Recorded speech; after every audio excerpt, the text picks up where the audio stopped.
5. We're on Belford Road, and we're getting close to the Belford Bridge. It's just a quarter mile up ahead. It's the Belford Bridge over the James River. And there, I can see it up, right up there.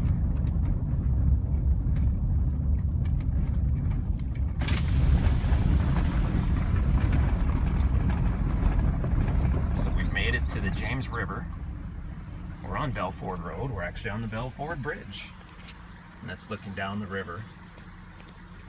This bridge is pretty cool. It's a good spot where you can put in your canoe or your kayak or your tube, and you can actually take a really short float right down to the property, which is Tract 5. We're about to take a look at it. But for the really young kids, or for people that haven't really floated or canoed much, it's kind of like a little beginner's course. It's really cool. You can put in right here, or right there on the side of the bridge. You go down, the river curves to the left. You've got some shallow parts, you've got some nice, fairly deep parts. It's just a good place to take a short float and have some fun, and it's pretty cool to be able to take out right on your own property, take your canoe out or your raft or whatever. So we'll keep going on Belford.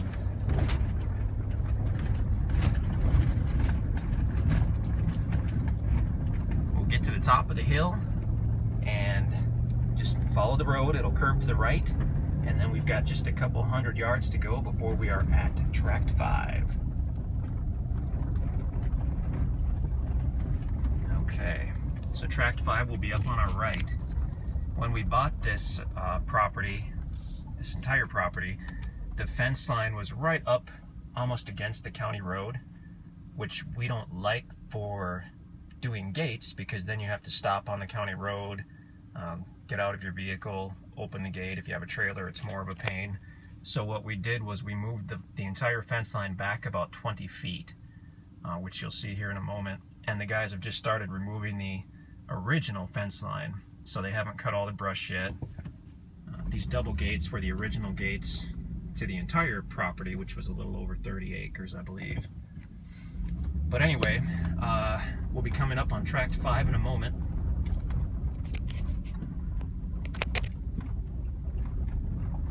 And down there, that's the start of Tract 5. You can see the fence line. It is fully surveyed. The guys haven't, like I said, cut out this old brush yet. But you will see a red gate that says Tract 5.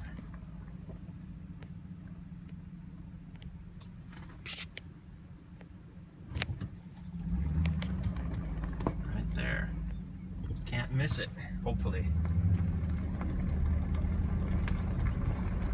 So that's the view from the county road. What we'll actually do, since these guys haven't cut out the brush and finished the approach yet, we'll back up here and we'll pull through the double gates.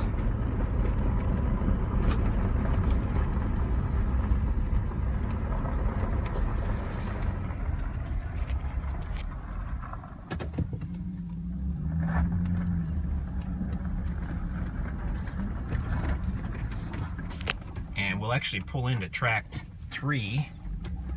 And we'll sneak across Tract 3 and 4, and we'll be on Tract 5.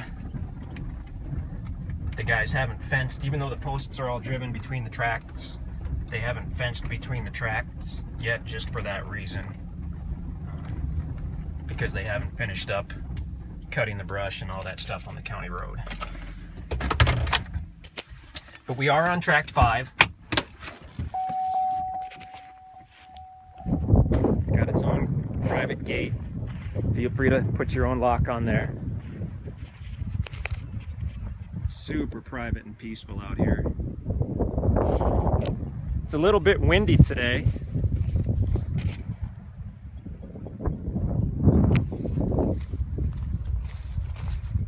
I'll walk up to the corner of Tract 5.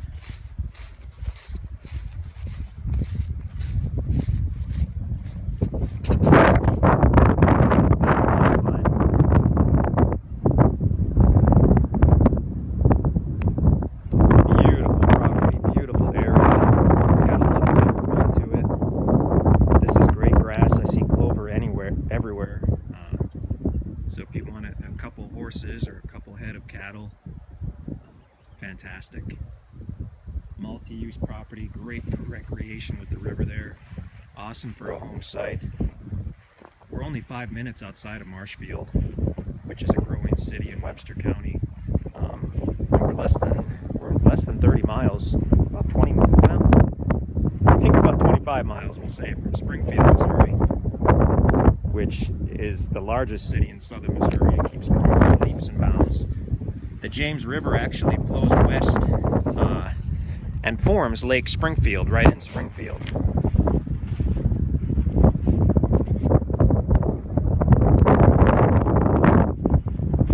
As we drive down toward the water, you'll see the land will slope down, and as we get down toward the river itself, we'll be within the 100-year flood zone.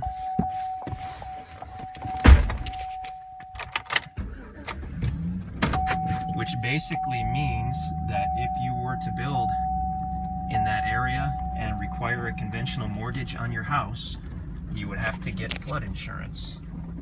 If you want to bypass all of that, you can just build on any part of this where it's high and dry. This is all out of the flood zone completely.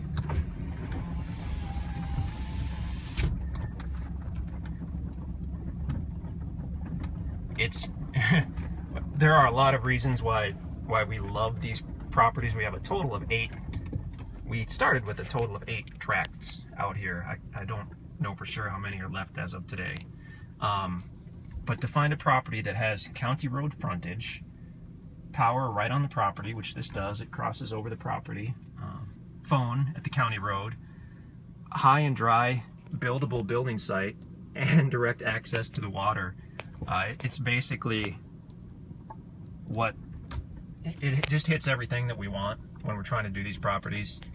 And in the years we've been doing this, these 8 are the only time that we've had all of those things.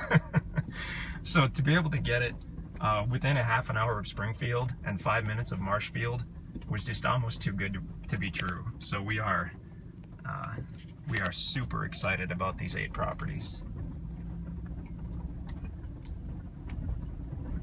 Now we've come down a little slope, and I'm going to assume we're within the 100-year flood zone. We saw no evidence of the water getting this high. Usually if it gets high enough where it covers a portion of the land, you'll see driftwood for years. We saw no driftwood up here. But with that, eventually, whether you require a mortgage or not, when you sell the property, if you build, the buyers might require a mortgage. So if you want to keep it simple, just build up on that east half of the property, or the east side.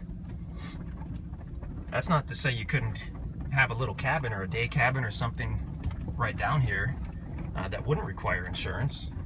A lot of people do that, or wouldn't require a mortgage, I should say. We built a number of small cabins on other properties. Just basically day cabins where you can go and hang out with your family, or spend the night, or spend a weekend. We're just talking $3,000 or $4,000 operations.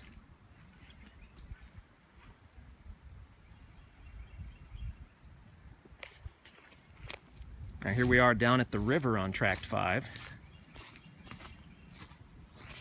And the guys were out here yesterday, possibly earlier today, and they just cut some of this grass and left some of their fishing gear. I might have to play with that in a minute.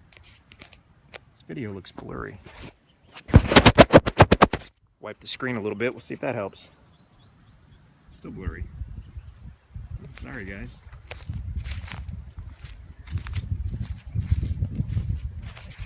So now we're looking right at the James River.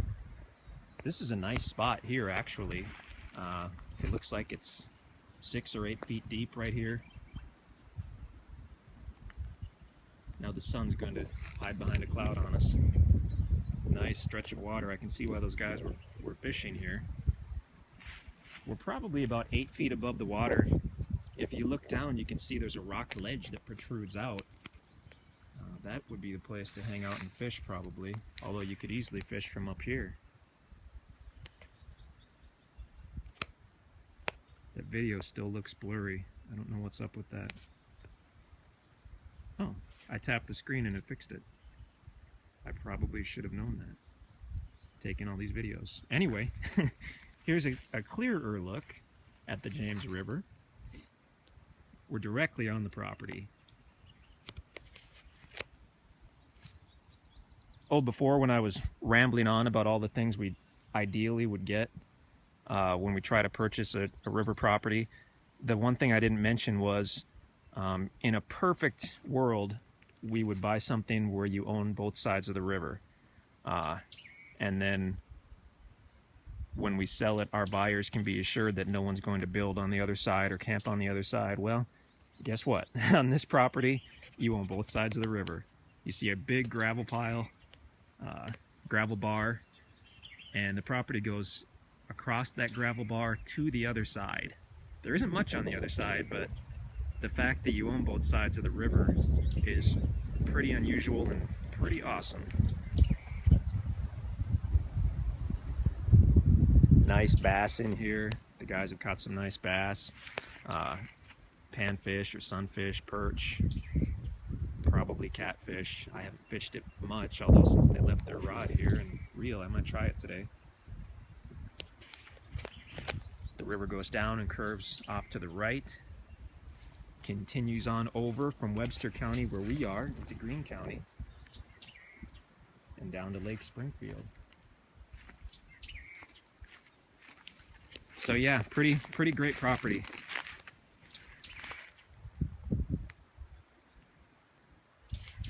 If you wanted a little more of a gentle access down to the water, we could take care of that for you.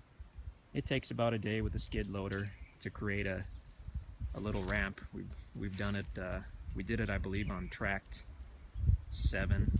It took about a day, so not too bad. But if you like it how it is, we just won't touch it. Very nice, very cool property. Tract 5 at the James River Estates. And as usual, now that the video's over, the sun comes out.